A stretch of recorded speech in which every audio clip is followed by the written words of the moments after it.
Good morning. Good morning. Happy Wednesday. Good to have you here. And yeah, we know it's 8:40. I need to change my workflow a little bit. You know, we've been streaming the Governor Whitmer kidnapping plot trial, Heather. Mm-hmm. It starts at 9. We need to do some things a little differently, kind of a different order. So we'll do our best tomorrow to be on time. But anyway, wasting time. We need to be done by 8:50. Yeah, we'll quickly go through weather quiz and then the forecast. I'll just touch on the main points. And today we don't have a lot to talk about, so that will make it easier. So we're talking about hurricanes still. You know, Hurricane Idalia right now made landfall. It was Category 4 before it made landfall. So what is the scale that's used by meteorologists that categorize hurricanes by its maximum sustained wind speed? Is it the Enhanced Fujita scale, Saffir-Simpson, or Hurricane Wind scale? All right, quickly looking at our forecast today.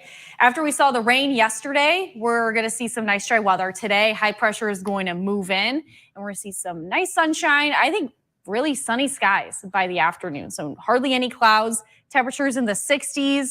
We'll see northerly winds at 10 to 20 miles an hour. If you're close to the shoreline of the Great Lakes, it could feel a bit more breezy today, but you know, not a whole lot to worry about as far as rain or anything else. Tonight, we're going to cool off to the 30s, 40s, and 50s. So if you're inland in the northern lower, Grayling, north of Grayling, and even Houghton Lake, I think you could cool off to the upper 30s. And then shoreline of the Great Lakes, upper 40s, 50s in Mackinac Island and Drummond Island, so a little bit warmer there. If you're looking forward to maybe the second wind of summer, it's going to be really nice as we head to our Friday. So mostly sunny skies. I think we might see a little bit more cloud cover on Friday, but we're gradually getting hotter by the end of the week. A quick look at our extended forecast. We're going to see temperatures in the 60s today, and then mostly sunny skies Thursday. Temperatures really rebounding by Friday, back to the 70s and 80s, like summer never left. And then Saturday, we do have an isolated storm chance in the northern lower.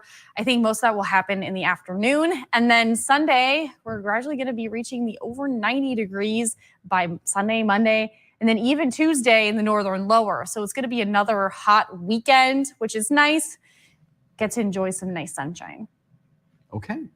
Yeah. That's your forecast in a nutshell. A little brief nutshell, yeah. I mean, there's not a lot, like storm chances, not till Saturday. So we're really in the clear with that. All right. Heather, we're hearing from Susan Radka. She's at least at the top of my list. I'm sure Christopher will yell at me, but I'll have Heather look to vouch for me. I will tell you if Brendan is wrong. She's saying, good morning, kids. Hi, Susan. Morning, Susan. Paul's watching from Rogers City. Christopher is watching from downstate 58 and cloudy in Farmington Hills. Paul's also saying hi to Gib. Chris is watching from Chicago. She's saying it's a beautiful day there. Susan Radka's guessing Saffir-Simpson. Susan's saying good morning again from sunny Kalkaska. This is the Susan Lash Sims. We have multiple Susans here. Yeah, many Susans. Facebook and YouTube and X here. Paul's guessing A, the Enhanced Fujita scale. Wally's saying good morning from Mayo. Hey, Wally. Got Jackie saying good morning from Kalkaska. It's 45 degrees. Good to hear from you, Jackie. Hopefully you and Jerry had a nice anniversary. I think it was 59 years. 59, yeah, it was 59. Wow. And sunshine in Jackie, for Jackie. But in Jackie's too, also probably. full of sunshine as well. Yeah. Goes both ways. Sunshine's within Jackie, yes. And Wally's saying good morning, Heather. You look nice today. Oh, thank you. Is that a new dress, Heather? No, this is an older one. I don't wear a whole lot because it's a little looser. But every once in a while, it's nice to have a different black and white dress in the rotation. So I wear this probably like every 2 months, but I wanted to bring it back. Also, I have a lot of dresses that I need to wash. That's just real life. So I'm waiting to get all of them and do a massive load. Sure. So I have a lot of other ones I can just go through. So. Paula is saying good sunny morning in Boyne Falls, 49 degrees, almost 9/10 of an inch of rain yesterday. And she has 4 exclamation marks. Wow. And let's see, Christopher is confirming that, yeah, Susan Radka's right with her answer because he watches a lot of weather information. So then I'm guessing, did I already give Christopher's answer? He's guessing Saffir-Simpson as well. Oh, I don't know if I missed remember it. if he did. I don't think so, but. And Paula's guessing Enhanced Fujita scale. Gib, am I missing any comments here? Okay. My mom had an appointment today. That's why she's not watching. Aw. Haven't heard from. We'll give her a pass, and she's on like 99% of the time. She is, yeah, and Susie Q too. And Jackie's saying that UNI in Traverse City has a, what'd you say? Oh, Greek salad that I need to try. I haven't had the Greek salad there. I've had chicken fingers and fries and things like that. I've never ate food there. So, it's good. Yeah, I've heard that. I think the Euro, a lot of people have talked about. Our Up North Live folk love UNI. So yeah, not as much as Double Wide, but UNI's up there. Play the darts there and everything. And Susan Radka's learning something from Christopher and he's going to kind of steal your thunder a little bit. Christopher is saying that the enhanced Vegeta scale involves tornado wind. So anyway, I'll let you get to it, Heather. Yeah, so enhanced Vegeta scale is the scale we use to rate tornadoes based on wind damage.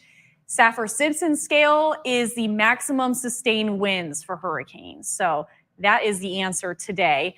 It doesn't factor in the storm surge, which is the deadliest part of the hurricane, or flooding or tornadoes that are involved within hurricanes. It's just what the maximum sustained winds are at the time. So that is what we go off of. That's category 1 to category 5, and category 3, 4, and 5 means that they're major hurricanes if they reach that category. So unfortunately, Hurricane Idalia right now is considered a major hurricane that made landfall. I can show you quickly, since I think we have like a little. We do have, I was just going to suggest that, Heather. Yeah, I didn't want to like get into the weeds here if we didn't have time, but my graphics are thinking really hard right now. Okay. Oh, is that the track? It started all the way out? Yeah, I can get the historical track plotted on here too. I took it off just for the show to make it simple. No, I understand. But I do like showing historical line and icons. Okay, so originated right there. Oh, okay. Near Cancun. And then it kind of did a little circly loop-de-loop and then beelined. And you can see exactly the path that it takes is the path that is most favorable for it. And that's where the warmest waters were in the Gulf. That's why it really started to amplify. And yeah, you can see right here, I'll pause it here. It was reaching category 4 right before 6:50 a.m., right before it made landfall. So you see how it kind of slowed down just enough. It was on the edge of category 4. So category 4 is 130 mile an hour winds. To be a category 3, it's 129. So it slowed down just a little bit, enough to be a category 3 when it made landfall. Either way, very powerful hurricane. Yeah, like no matter how you slice it, it's damaging regardless. But just in the scope of things and what you guys will be hearing on the news for a few days, that's just threshold there, so you're aware. But right now, yeah, it's spinning right over Darling Park. You see quite a bit of rain happening over in Tallahassee right now. And the eye of the hurricane will be making its way through. We'll show you that forecast track here. 1 second. So the interesting thing with this one, and we talked a little bit about Hurricane Ian. Hurricane Ian made landfall in Florida as a category 4. It strengthened to a category 5. Then it weakened to category 1, and it made landfall back on the East Coast.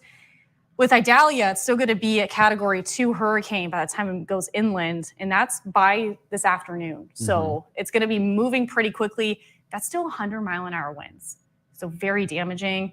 And it's going to head northeast through Savannah and Charleston, and it will be a tropical storm by the time it reaches Charleston at 70 mile an hour winds. And then it'll start to veer off back into the Atlantic.